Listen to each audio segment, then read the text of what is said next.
નમસ્કાર, and coverage ન્યૂઝમાં આપનું સ્વાગત છે। અમદાવાદ શહેર પોલીસ કમિશનરની આગેવાનીમાં ક્રાઇમ કોન્ફરન્સ યોજાઈ, જેમાં શહેરના પીઆઈ, એસીપી, ડીસીપી, જેસીપી સહિતના અધિકારી હાજર રહ્યા હતા।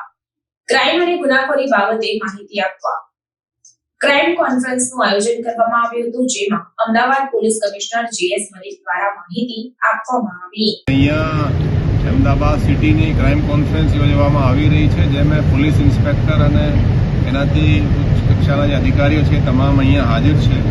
એમાં આપણે ગુનાની સમીક્ષા કે ક્રાઇમ ક્યાં હેડ હેઠળ ઘડ્યા છે, ક્યાં પડ્યા છે, શું છે ક્રાઇમની પોઝિશન અને બીજા પણ ઇસ્યુઝને ચર્ચા કરવામાં આવી રહ્યા છે।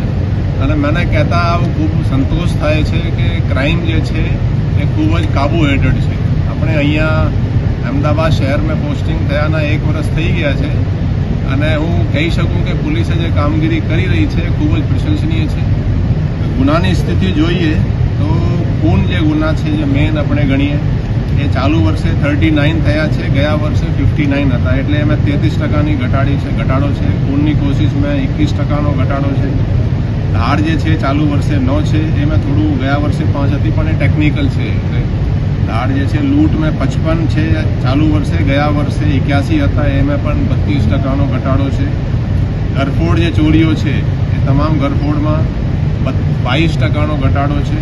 ચોરીઓ એ ચાલુ વર્ષે 1947 થઈ છે, ગયા વર્ષે 2773 હતી, એટલે એમાં 19%નો ઘટાડો છે। ઈ વાહન ચોરી ચાલુ વર્ષે આપણે 460 ઈ વાહન ચોરી જે ઓનલાઈન લોકો ફરિયાદ કરે છે એ દાખલ થયા છે। ઈ એફઆઈઆર જે મોબાઈલની છે એ પણ આપણે 656 ચાલુ વર્ષે દાખલ થઈ છે।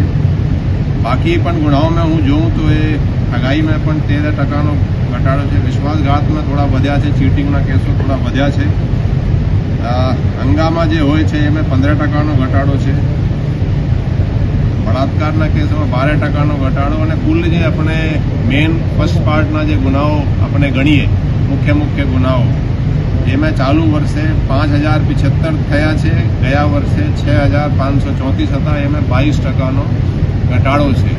એવું કહી શકું કે જે આપણે પોલીસિંગની જે પ્રોસિજર રાખી છે, અમે પબ્લિક ઓરિએન્ટેડ પોલીસિંગ કરવા માંગીએ કે લોકો અરજદાર જે છે પોલીસ સ્ટેશનમાં જાય, પોલીસ એને સાંભળે, એને ન્યાયિક તરીકેથી પોલીસ કાર્યવાહી કરે, એ આપણે પોલીસિંગના મુખ્ય હેતુ છે। જે ખરેખર જે ગુનો નોંધ્યો હોય તો ગુનો જે બને છે એ નોંધવું જોઈએ, જો ખરેખર ગુનો બન્યા છે। અમે એ પણ કહીએ કે કંઈ અમુક લોકો ખોટા કરાવવા માંગે, ખોટા કરવું નહીં, પોલીસે સાચી રીતે તપાસ થાય, સાચી રીતે એફઆઈઆર નોંધાય અને કાયદેસર પોલીસ કાર્યવાહી કરે, એ આપણે પોલીસિંગના એક મુખ્ય ભાગ છે। અમે દારૂ પીને જે કેસો ગાડીઓ ચલાવે છે એના વિરુદ્ધ પણ 567 લોકો વિરુદ્ધ પોલીસે કાર્યવાહી કરી છે। પાસા હેઠળ પણ ચાલુ વર્ષે 495 ગુનેગારોના જેલની પાછળ આપણે ધકેલ્યા છે, એમાં પણ આપણે 28% વધારે છે। એટલે ટૂંકમાં આ કહી શકીએ કે પોલીસિંગના ઇફેક્ટિવ પોલીસિંગના કારણથી ગુનાખોરી અમદાવાદ શહેરમાં કાબુ હેઠળ છે। સર, ગુનાખોરી ઘટી છે પણ સામે ડિટેક્શન રેશિયો કે આપણે ડિટેક્શન પણ એકંદરે જોઈએ તો ડિટેક્શન પણ વ્યવસ્થિત જ છે। 1 થી 5માં જે છે એ ચાલુ વર્ષે ટોટલ 65.79% છે, ગયા વર્ષે 65.73% સામાન્ય વધારો છે। ડિટેક્શન પણ એ સારો જ છે અને મોટા જે હું કહી શકું કે ખાસ કરીને જે ગેરકાયદેસર પ્રવૃત્તિઓ છે એ ખૂબ જ કાબુ હેઠળ છે। લેન્ડ માફિયા જે છે એ તમે જુઓ તો એના પણ પોલીસે કડક કાર્યવાહી કરી છે। એકના વિરુદ્ધ આપણે ગુસ્સી ટોક પણ લેન્ડ માફિયાના એ લગાડ્યા છે, એના વિરુદ્ધ પણ કાર્યવાહી થઈ છે। અમે આવ્યા પછી એક ટ્રાન્સફરો પણ અમુક અગાઉ જે આપણે જોઈન કર્યા હતા ત્યારે 10-10, 12 વર્ષથી એક પોલીસવાળા એક જ પોલીસ સ્ટેશનમાં અમુક લોકો હતા, એની આપણે ટ્રાન્સફર પોલિસી એક નક્કી કરી અને પહેલાં 1100થી ઉપર, પછી 1400થી ઉપર અને છેલ્લે 1740 પોલીસના કોન્સ્ટેબલથી એએસઆઈ સુધી આપણે બદલી કરી છે। એટલે કુલ મિલા કે 4500થી ઉપર પોલીસ કોન્સ્ટેબલના જે ટ્રાન્સફર કર્યા છે અમે તમે જુઓ છો અનારમના જે હોય ને પોલીસ સ્ટેશન અને ક્રાઇમ અને અમુક ટ્રાફિકમાં જે હોય છે લગભગ 9000 જેટલા છે, એમાંથી ઓલમોસ્ટ 50% આપણે બદલી 1 વર્ષમાં કરી છે। એનાથી પણ જુઓ તો પોલીસના અમુક એલિગેશનો થાય છે ને કે નેક્સસ થઈ ગયા, અમુક જે લોકો તત્વો સાથે જે ગેરકાયદેસર પ્રવૃત્તિઓ કે એના પણ એમાંથી રોક લાગે છે કે બદલી જે છે સરકારના નિયમ મુજબ 5 વર્ષ પછી પોલીસના કોન્સ્ટેબલથી એએસઆઈ સુધીની પોલીસ સ્ટેશનમાં બદલી થવી જોઈએ. તો એનાથી પણ આપણે ગુનાખોરીમાં અસર પડે છે.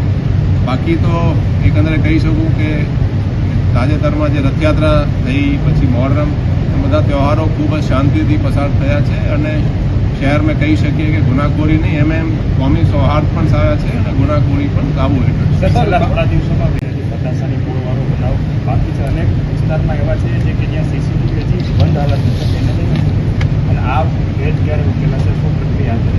જે અમુક ગુનાઓ એવું નહીં કે આપણે ગુનાખોરી અટકી જ જાય 100% કોઈ ગુના બને નહીં, પણ આપણે ગુનો બને શોધાય જરૂર છે. એક આંગડિયાનો લૂંટનો બનાવ છે એ પણ પોલીસે શોધી કાઢ્યા છે, પણ એક સોનીના જે બનાવ છે એમાં પણ પોલીસ એફર્ટ્સ કરી રહી છે. એ કેસ પણ અમે ક્રાઇમ બ્રાન્ચને ટ્રાન્સફર કર્યા છે અને એમાં પણ અમુક ક્લુ આવ્યા છે પણ શોધી શકાશે. ત્યાં મોટાભાગના સીસીટીવી બંધ છે કે ત્યાં સોની વેપારીઓ હોવા જોઈએ. આ સીસીટીવી અમુક બંધ છે કેમ કે અત્યારે દાખલા તરીકે બારિશની સિઝન હોય, કોઈ શોર્ટ સર્કિટ થાય, અમુક બંધ થઈ જાય છે.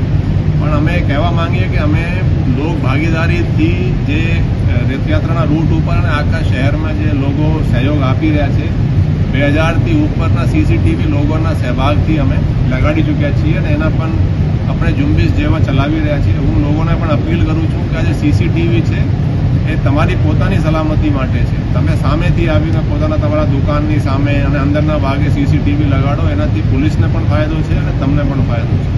સાહેબ, એક મોટો પ્રશ્ન અત્યારે રેસ્ક્યુ કરાયા છે અને એમાં કોઈ રેકેટ અત્યાર સુધી પોલીસને મળ્યું છે કે નહીં? કોઈ એવો કોઈ સ્પેસિફિક રેકેટ મળ્યા નથી. એસટીઓ સારા કામ કરી રહી છે. એ અમુક હોય ને કે ફાઇનાન્શિયલ રીઝન્સથી કોઈ ગરીબીના કારણથી એ પકડાય છે, પોલીસ એને સારી રીતે કામગીરી એમાં કરી રહી છે. સર, દરેક વખતે આપણે જૂના આંકડાઓ નવા આંકડાની કમ્પેરિઝન જ ફક્ત તમે કરો છો. તમારા તરફથી નવું એવી શું કરવામાં આવ્યું કે દાખલો બેસે શહેરમાં?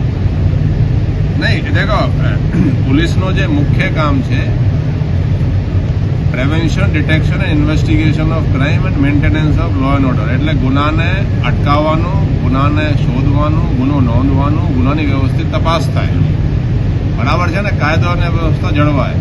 એટલે ગુનાખોરીમાં કેટલા ગુના ટકા વધ્યા કે કેટલા ઘટ્યા, આ તો ક્રાઇમ કોન્ફરન્સનો મુદ્દો સદીઓથી હોય જ છે કે ગુના કેટલા વધી ગયા છે. તમે કહો ને કે અત્યારે અમુક લૂંટો વધી કે એવું, તો એ ગુનાખોરી વધવા ઘટવાનો તો આ મુદ્દો હોય જ છે. સર, ગોમતીપુરના બનાવની જો વાત કરીએ તો સામે અમદાવાદ શહેર પોલીસની આગામી શું રણનીતિ રહેશે?